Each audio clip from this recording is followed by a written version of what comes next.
Aloha everybody, this is Pablo back at it with another YouTube speech, and today's topic is about capitalism and socialism. So capitalism is an economic system where the the people, private entities own the means of production, such as factories, stores, farms, all that stuff. Whereas in socialism, the government controls all the means of production, like controls all the factories, the mines, the stores, the farms, all that stuff. And there's most places have a mix of capitalism and socialism. There's not that many places where there's like pure capitalism or pure socialism. Like the United States is known as a capitalist country, but then there's a lot of elements of socialism to it. Like there's a public education system that has an element of socialism to it, or like some of these government-run healthcare centers. There's an element of socialism, or even the way the government funds like some healthcare. Like there's a lot of regulation, so that's an element of socialism. And people say that like the countries like Norway and Sweden are socialist. Well, there's a lot of capitalism there. Like there's a lot of private businesses, and they do have like lower corporate tax rates and lower. They don't even have property taxes in Sweden. That's what I heard. Yeah. So, but then if you go like socialism too far, like we have a situation that's going on now in North Korea or Venezuela, where it's extreme poverty. I mean, Venezuela used to be one of the more wealthier Latin American countries, but like now it's like the economy is declining. People are moving to Colombia.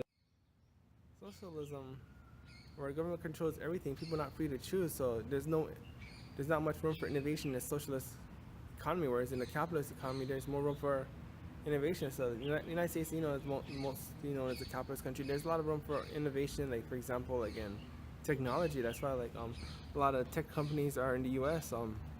Like Google, Facebook, because it provides an environment where people can innovate.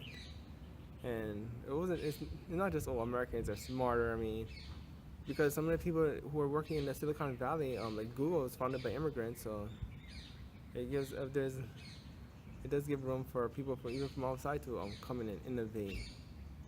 Whereas socialism, there's no room to innovate, or there's less room because everything's dictated by the government, and the government says no, your ideas suck. Well, you have no room to prove your innovations work. Whereas you're in a capitalist country, like you have your out-of-the-box ideas, and you get to test it out, and you get to see if it works or not. Like, so there's room for innovation, and even if someone says, "Oh no, your ideas suck," well, you can actually prove it that your idea is actually good ideas. You actually have room to prove it yourself. Whereas socialism, doesn't have much room for that. So I know it's kind of oversimplified. Economics is complicated, but another aspect of capitalism and socialism is like because in capitalism, the means of production are owned by private entities. People get to make choices, whereas in the socialist economy, like you only take what the government is allowed to give you. Whereas capitalism, there's more room to choose. So like if you're in a socialist country, like you just take whatever rations of bread and food that the government gives you. You don't have choices. Like I remember when it was way back when Boris Yeltsin, who was like used to be a president of Russia right after the Soviet Union collapsed. So the Soviet Union, was like was a communist country. So communist is socialism plus dictatorship. So there's a difference between communism and socialism, but we're just going to stick with talking about socialism. So Soviet Union was Russia and a few other countries nearby. It was mostly a socialist country. Government controlled all the means of production. So and Soviet Union was doing well for a while because it was able to sell oil to other countries. But then once the oil prices went down in the 80s, then the economy kind of went down, and then also like a lot of people in some of the territories of the Soviet Union kind of rebelled against the government, or they wanted their own country. So so Boris Yeltsin was the president right when Russia started experiencing capitalism. He came to us just to visit. It's like, wow, you have that much choices in like bread and all these other products. Wow, like I mean, we didn't experience that. So in capitalist countries, like you have choices of do you want to go to Walmart or you want to go to like smaller businesses. You get to decide. Like you don't have to shop at Amazon if you don't want to. I mean, you make a choice. Like so, yeah. You mentioned big companies. A lot of people don't like capitalism because like a lot of these big companies like Amazon, like or a lot of these oil companies, they're very corrupt and like there's a lot of workplace abuses and stuff and shady business practices. So, of course, when they started defending capitalism, it's like you're defending all these corporate corruption. No, no, no. It's like the thing is like, hey, like yeah, like okay, there's some controversy over abuses at Amazon, but you don't have to shop at Amazon. You know how much money I spent in Amazon like say within the last 4 years? Zero. Because you don't have to shop at Amazon, right? I think I only shopped via Amazon one time, and that was about it. It wasn't anything special. That's being capitalism. You don't have to shop at Amazon. Like you don't have to buy certain things. Like you can choose to eat at McDonald's, or you can choose to eat something else, like more. Maybe you don't like McDonald's because you don't like like the way animals are treated, and you want to eat vegan restaurants. Then you get to choose to eat at vegan restaurants. There's choices. So I remember one time it's on Facebook, one of those Bernie Sanders supporters. So Bernie Sanders, like is like Democrat socialist. He wants a little more he's not total socialist, but he wants a little more socialism in our economy. So yeah, anyways, yeah.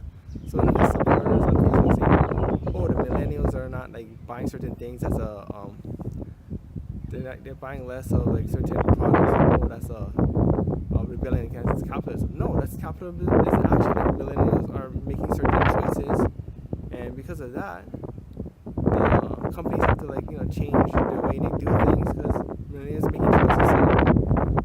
So that is capitalism in action. Maybe the millennials are like rebelling against certain corporate practices, but that's part of capitalism. Is you have to rebel against certain corporate practices. You can say, okay, I don't like the way these corporations are acting. I don't have to shop with them.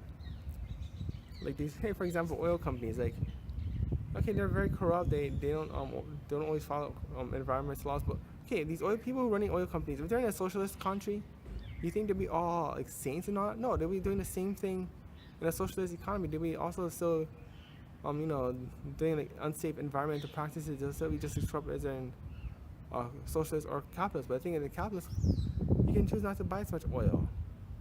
You can choose to say, I'm not gonna have a gas guzzling vehicle. I'm drive a different vehicle, or I can just ride a bus and be more energy efficient. You get to make choices. Like I choose not to drive a car. Well, I don't have money for that, but I mean, but even though I did, I can say, yeah, I don't like drive a car. I just ride a bus.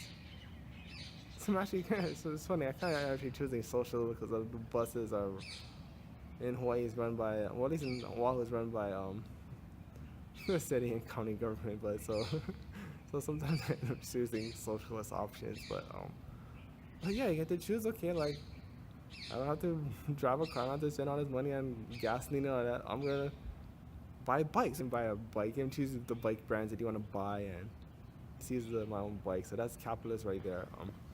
Yeah. So, or like people's like can make choices. Like I choose not to drink beer. I choose not to spend money on alcohol and tobacco. So that's a choice under capitalism. And if more people make my choices, there'll be all these alcohol companies or tobacco companies will either go bankrupt or change their business model and start making something else. Or if like more people are going vegan, which that's gonna be hard for me to go vegan. I wrote blog posts about it. You can look at the YouTube descriptions, but yeah.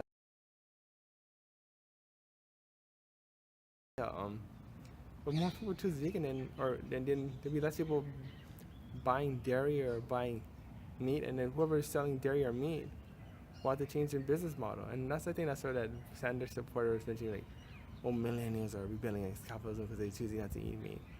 People are eating meat and dairy in socialist countries too. It's not, but people get to choose. Okay, like I'm gonna eat at McDonald's, or I'm gonna eat at a vegan restaurant or whatever. So yeah, so people get to make choices, and when people's choices change, economies will change. And I think that sometimes that's where other people might have problems with capitalism because because people choose to spend money in a different way. The companies that are not getting as much money anymore has to lay off workers. Like for example, when like computers were being made, like it became popular, like whoever excelled in typewriters or whoever made typewriters lose money. Or when people start like finding music online, the record stores like start to close. So there's a lot of layoffs and a lot of pain that come with the layoffs, because people make choices. And it's like, I'd rather buy my music online, or I'd rather just download music illegally. That's a whole different issue. But like, when people make choices, like, okay, I'm not gonna go to the record stores, I'm gonna do something. So sometimes when people make choices, and that tells the companies, okay, we have to lay off workers or hire more workers, because people make choices. Sometimes there's layoffs, and people lose their jobs and lose their income, and that's why there's some like anger and resentment towards capitalism because of that, because people do make choices and there's no easy answers. Like for example, like some of the factories in the US like closed down because people are choosing to buy cheaper stuff that's made in China or made in Mexico, or cheaper items that are made in the US but made by robots, made in more automated processes, where people where factories don't need to hire as many people and people get laid off. But that, so I can understand there's resentment towards capitalism because people get laid off or companies move like area production. So I can understand that, but there's no easy answer to it. But so capitalism is not a perfect system by any means, no way. I mean, there is flaws, there's corruption, but at the same time, it's like socialism isn't even worse, because you have, at least capitalism, there's options. These options in what service providers or what manufacturers you want to buy from. Whereas socialism, there's a monopoly. Like you can only choose from one service provider or one company to buy from, and you don't like it, well, too bad. That's the only options you get. Like, at least capitalism, there's more options, and because there's more options, more innovations, there's more prosperity, and people go to where there's more prosperity. Entrepreneurs go where there's more prosperity. So yes, I'm just basically, yeah, so the lesson for today is like there's no like perfect system. Most places have a mix of capitalism and socialism, and sometimes are mixed. And even sometimes I end up choosing socialist options, like I'm riding the bus or just public transportation, or working at the public school. So there's some socialist options that I'm choosing, but I think in the overall scheme of things, I think capitalism has more benefits than socialism. There's no perfect answers to anything. It's just, but I just wanted to keep that in mind. Of course, do your own research and you learn more about it, and right. But I think that's all for today. Right, thank you.